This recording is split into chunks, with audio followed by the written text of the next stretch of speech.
o menos tranquila. ¿Me permite hablarle su cuellito de su... A todos ustedes, estimados amigos, vamos a dar inicio a la 12ª actividad académica del Departamento de Pediatría, en donde vamos a tratar un tema que vemos con frecuencia en la emergencia, en los servicios neonatales, ¿Cómo que está es la usted? hipoglicemia neonatal. Para esta oportunidad contamos con la presencia de la doctora Brenda Arévalo Porro. Ella es médico cirujano con especialidad en pediatría y su especialidad en endocrinología pediátrica, quien nos va a tratar ese tema el día de hoy.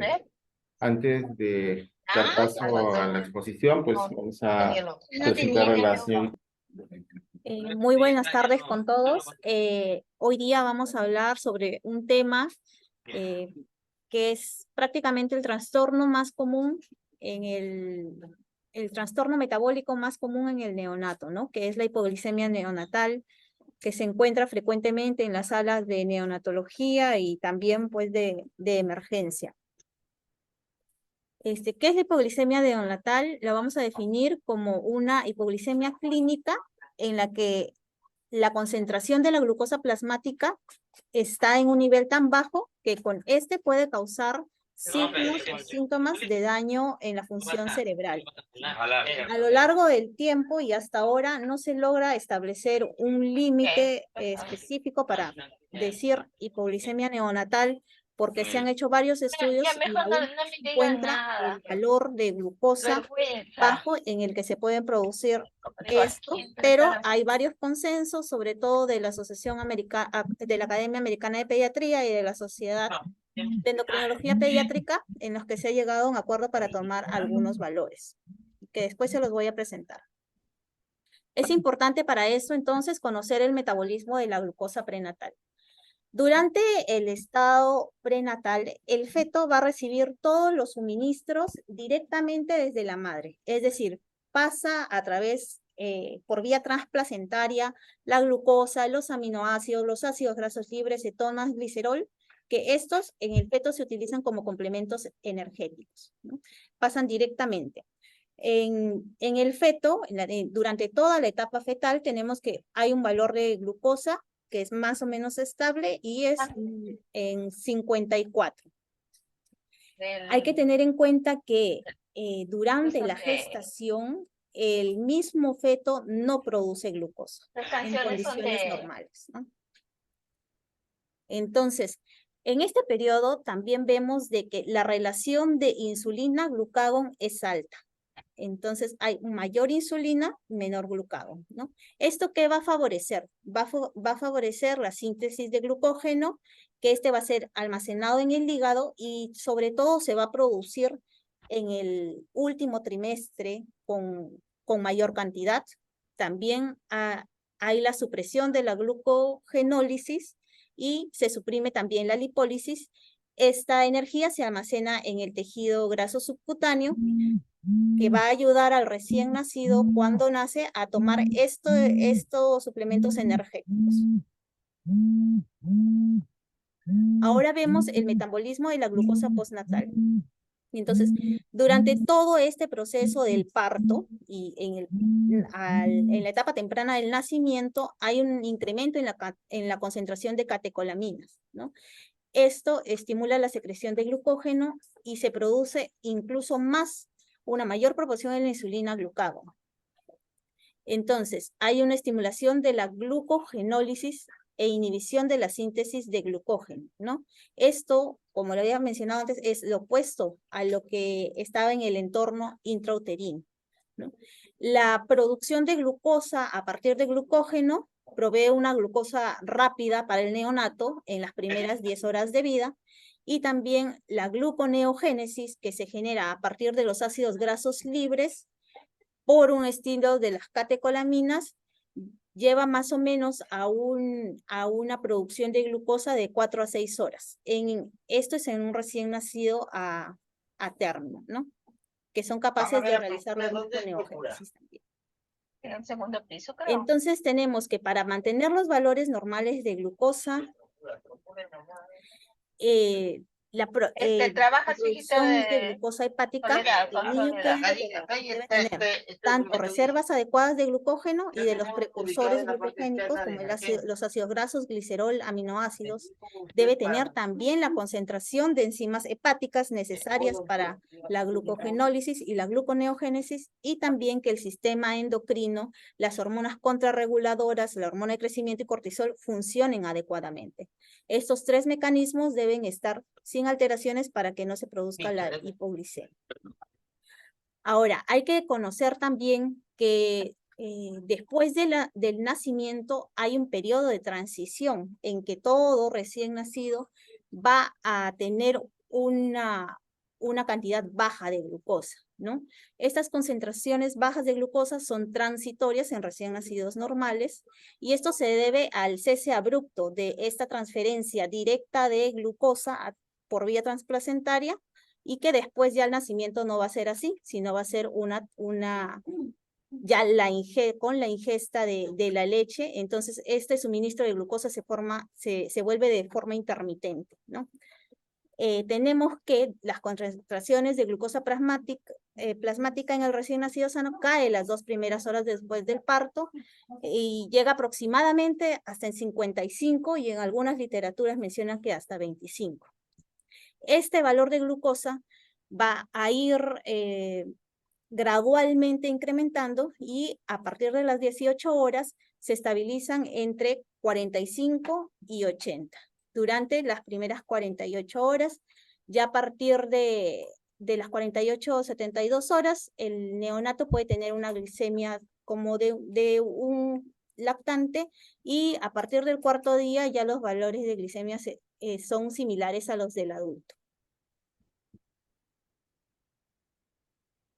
Entonces, ¿cuáles son los signos y síntomas de la hipoglicemia, ¿no? Estos signos y síntomas de la hipoglicemia en el neonato son inespecíficos y se dividen en los síntomas neurogénicos y en los neuroglucopénicos, ¿no? Los neurogénicos se van a deber a esta disregulación del sistema nervioso por la falta de glucosa. Entre ellos tenemos el nerviosismo, puede haber temblores, transpiración, irritabilidad, taquipnea, palidez. Y tenemos los síntomas neuroglucopénicos que se deben a la falta de glucosa para el sistema nervioso central, que pueden producir una disfunción cerebral. Estos son la mala alimentación, el llanto débil o agudo, cambio en el nivel de conciencia, que puede ser letargo o coma, pueden presentar convulsiones, hipotonía patológica para la edad gestacional. Otros síntomas que se han identificado también de hipoglicemia pueden ser apneas, bradicardia, cianosis e hipotermia. Frente a la presencia de estos síntomas, de estos signos, perdón, hay que descartar otras patologías, alguna sepsis o algo que esté ocasionando también esto en el neonato. Ahora, ¿cómo reaccionan nuestros organismos contra la hipoglicemia? Tenemos primero que frente a la disminución de glucosa plasmática en menor de 85, lo que pasa es que se suprime la secreción de insulina para no disminuir más ese nivel de glucosa. Sin embargo, si es que este nivel de glucosa sigue disminuyendo, más o menos en una glicemia de 65 a 70, lo que se va a producir es la secreción y activación del glucagón y un aumento en la concentración de epinefrina. Y aún más, si la glucosa cae en menos de 65 miligramos por decilitro, ahí sí van a aumentar los niveles de cortisol plasmático y la hormona de crecimiento, ¿no? Las hormonas contrarreguladoras. ¿Cuáles son eso es en cuanto a lo neuroendocrino? Ahora, las defensas metabólicas contra la hipoglicemia. Entonces, a nivel del metabolismo se va a producir una gluconeogénesis, y principalmente a través del aminoácido alanina y del lactato reciclado. Con ayunos prolongados tenemos que hay una mayor supresión de insulina, hay una utilización de la glucosa restringida al cerebro y a los eritrocitos. Son los los dos que van a usar más o para los que se va a guardar más esta glucosa, ¿no? También se produce la lipólisis, en el cual se libera el glicerol, ¿no? Y este glicerol es un sustrato gluconeogénico. Los ácidos grasos libres pueden reemplazar a la glucosa como un sustrato energético tanto en el músculo esquelético y en el cardíaco, pero no en el cerebro. Dentro de los ácidos grasos libres que se convierten a beta-hidroxibutirato y acetoacetato, el beta-hidroxibutirato, pues normalmente en otros países es dosable, ¿no? Que son los cuerpos cetónicos, pero lamentablemente acá no dosamos. Y esto nos ayuda mucho en las hipoglicemias persistentes, ¿no? Patológicas. Entonces, ¿cuáles, después de llegar a algún consenso, cuáles son los valores umbrales sugeridos para considerar la hipoglicemia y actuar? Vamos a diferenciar en los pacientes sintomáticos y los pacientes asintomáticos. En los sintomáticos, si tienen menor de 48 horas, una glicemia menor de 50. Y si son de mayor de 48 horas, una glicemia menor de 60. Y en pacientes asintomáticos que tienen riesgo de desarrollar hipoglicemia, ya sea un RCIU, pretérmino, grande para la edad gestacional, hijo de madres diabéticas, se va a considerar dentro de las primeras 4 horas de vida menor de 25, de 4 a 24 horas de vida menor de 35, de 24 a 48 horas de vida menor de 50 y mayor de 48 horas menor de 60.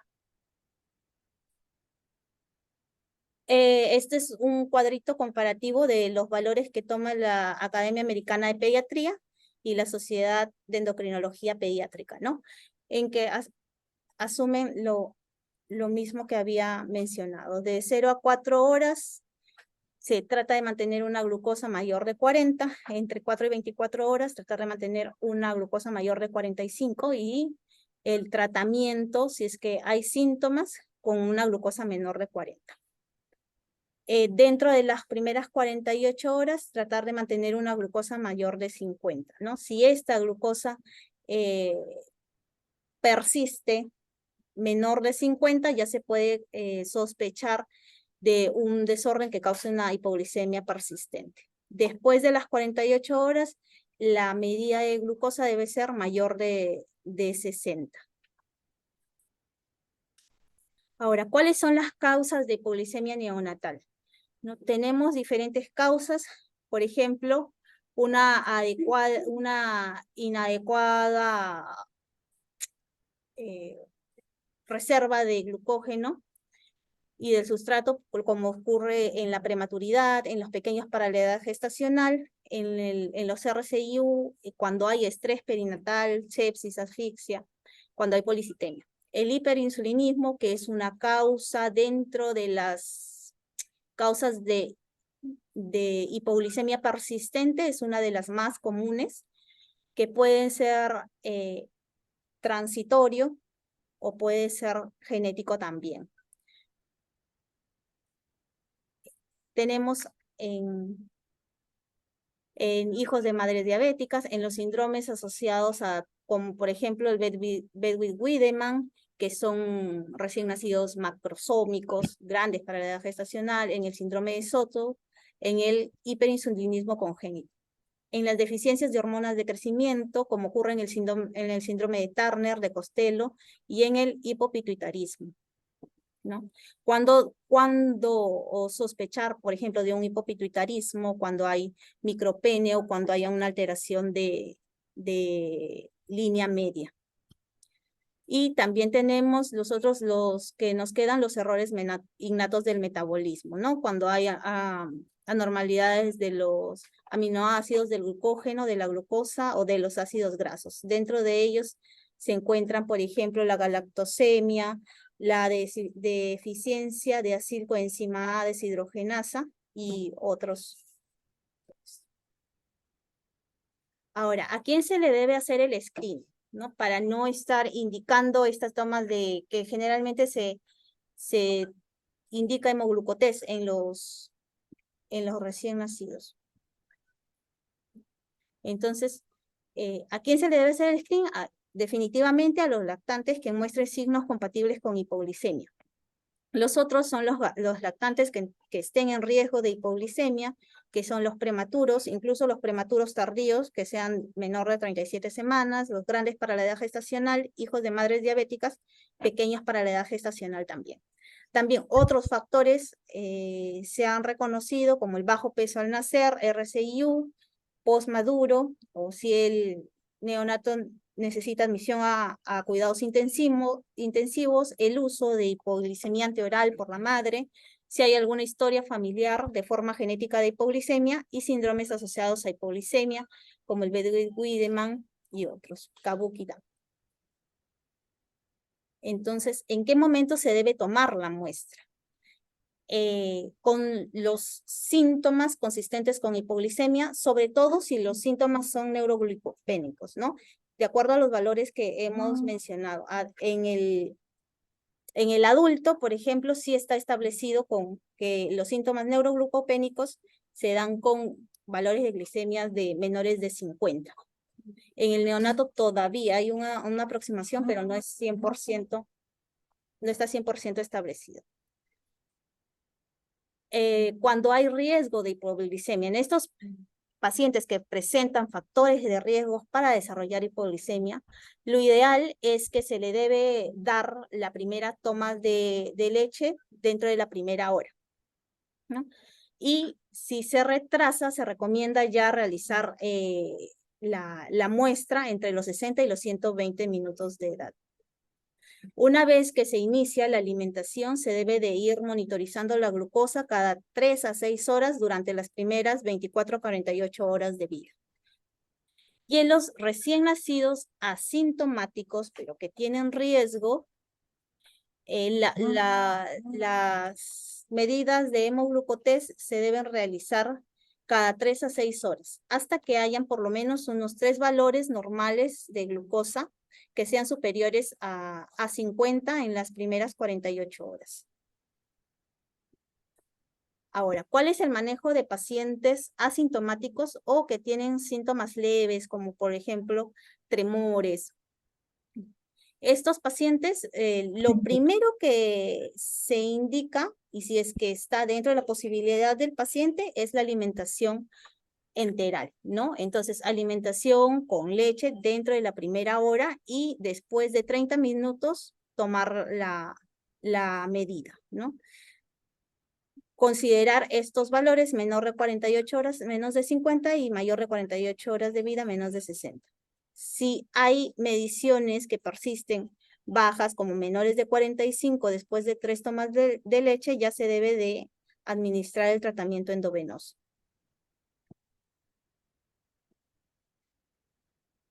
Ahora, dentro de las menos de 4 horas de vida y entre 4 y 24 horas de vida, se puede dar dextrosa oral o se puede dar tomas de leche y este control debe ser 30 a 45 minutos después, ¿no? Si la glucosa pasa el umbral, se continúa dando el aporte cada 2 o 3 horas.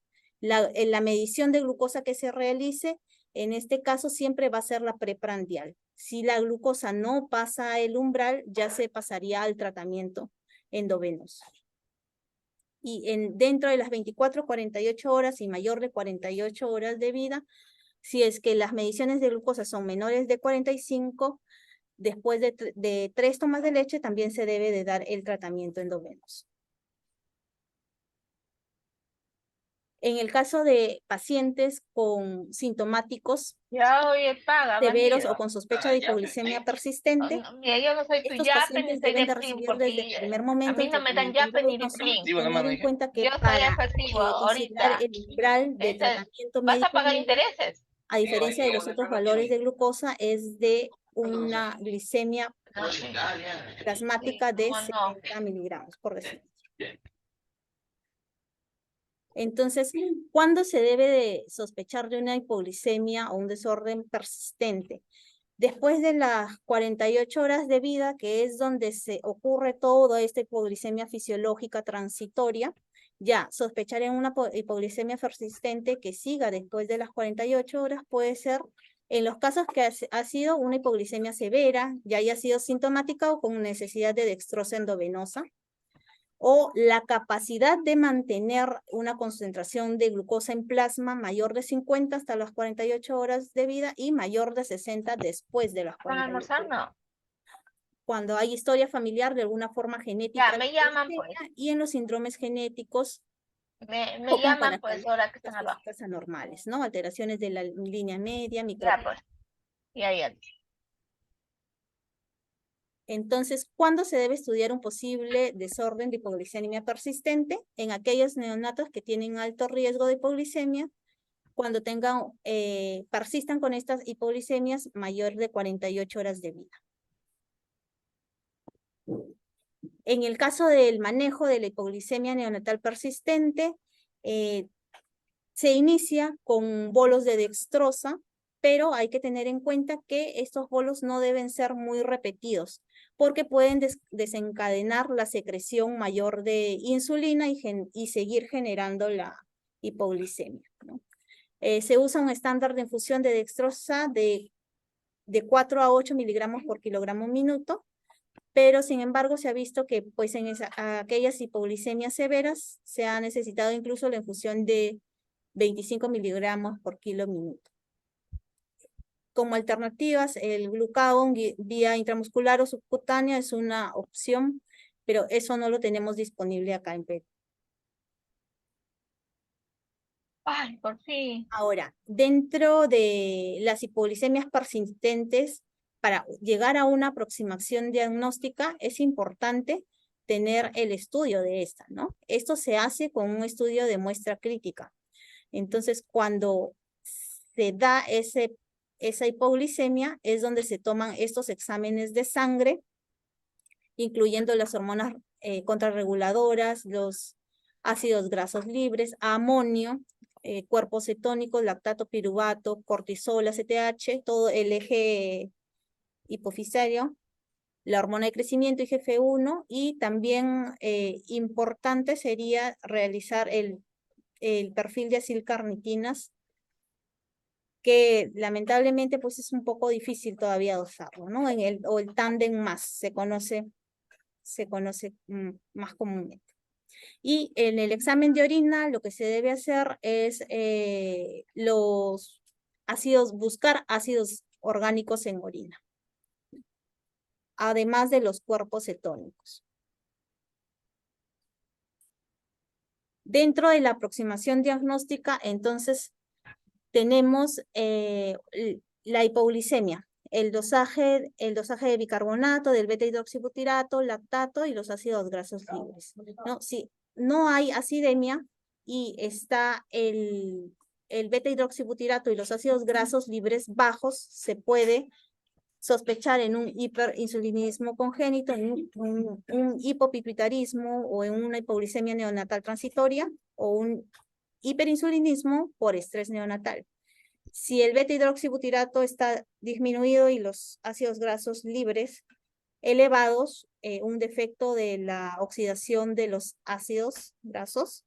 Y por el otro lado, si es que existe acidemia con lactato elevado, en un defecto de la gluconeogénesis, y si existe acidemia con cuerpos cetónicos elevados, una hipoglicemia cetósica, una glucogenosis, una deficiencia de GH o una deficiencia del cortisol. Dentro de las causas más comunes de hipoglicemia neonatal persistente es cuando hay una alteración en la regulación de la secreción de insulina por las células betas pancreáticas, ¿no? Esto lo conocemos como el hiperinsulinismo. Este hiperinsulinismo puede ser transitorio, puede ser por estrés neonatal, puede ser genético. El transitorio, vamos a ver acá, tenemos. La línea verde nos habla sobre la hipoglicemia transitoria, si vemos que más o menos inicia con la sangre del cordón umbilical que está en 100, que es prácticamente la materna, más o menos en las primeras horas de vida, cae aproximadamente 20 a más miligramos por decilitro, que es donde se produce la hipoglicemia fisiológica para dentro de las 24 48 horas ya ir estableciendo un mayor valor y a partir de las 48 horas con un valor mayor de 70, ¿no? Y tenemos en la línea negrita, que es en los casos de hipoglicemia por estrés perinatal, que se ha visto mucho o se ve mucho en los RCIU, en los hijos de madres con preeclampsia, en que la glucosa, si bien no está tan en caída en los primeros días, pero después, a partir del segundo día, vemos que sí persiste, y esta hipoglicemia por estrés perinatal, por estrés, sí tiene una mayor duración que puede ser variable, puede ser de 1 semana, 2, 3 semanas, hasta 1 mes. Listo. Eso es todo en cuanto a la exposición. ¿Algunas preguntas que tengan?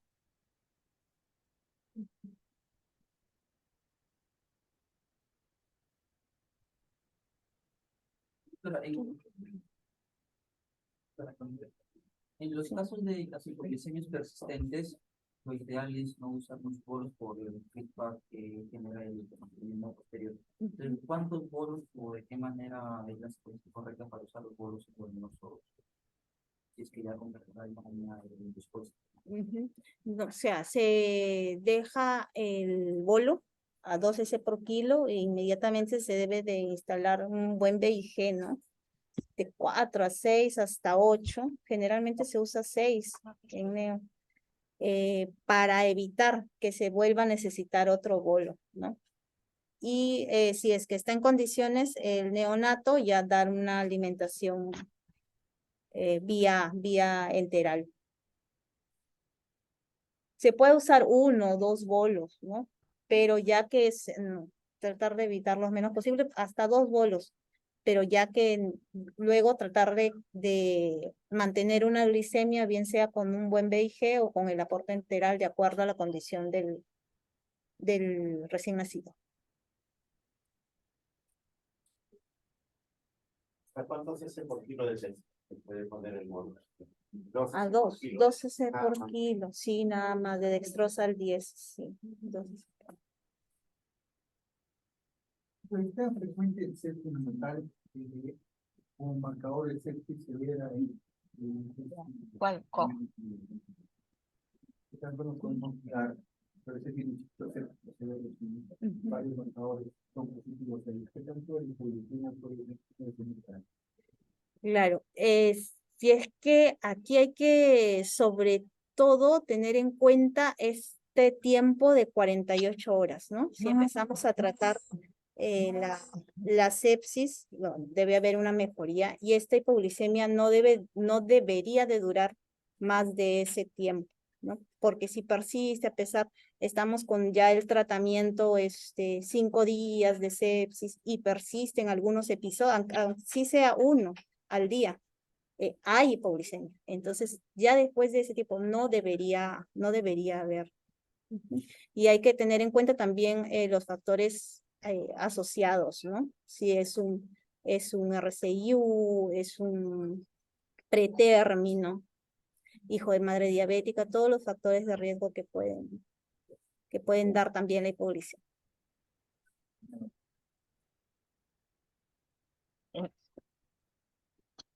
Un límite de 20 años de 20 debe usar, porque a veces en Neo hemos tenido bebés que llegan hasta los 20, de más de 20. Más de 20, ¿no? No, En las literaturas lo que he encontrado es hasta 25. Claro, en algunos casos sí, pues, ¿no? Incluso hasta puede ser hipoglicemias le digo, doctor, para transitorias, mí estas que que un duran 1 mes o hasta 2 meses, han necesitado VIGs elevados, ¿no? Pero más o menos hasta 25.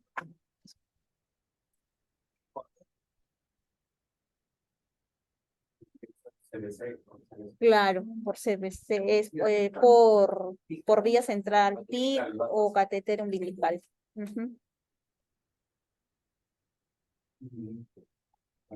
Por lo menos sabemos que no vamos a tener hipoglicemia nosotros.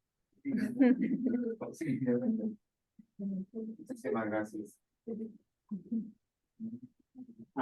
Bueno, muchísimas gracias, doctora Brenda, por su exposición. Creo que es importante lo que nos ha Pero dado también y yo, se va a no compartir para, por ejemplo, las yo diapositivas para que puedan ustedes, doctora, se pueden. conmigo, así mejor. Y vamos a seguir, pues, esta ha sido la número 2, esperamos, pasando las fiestas, seguir con la 3, 14, 15, hasta donde se pueda. Gracias a todos, doctor Reynoso, por acompañarnos, doctor Carlos, por acompañarnos. Sí. Y Pues, la están siempre cámara, ¿no? cordialmente invitados. Gracias, Johnny, por la parte técnica que siempre hay adelante, y los muchachos que han apoyado también. Gracias. Bien, entonces un aplauso para la doctora Brenda. ¿Y quién pasa salud? Vamos a hacer preguntas para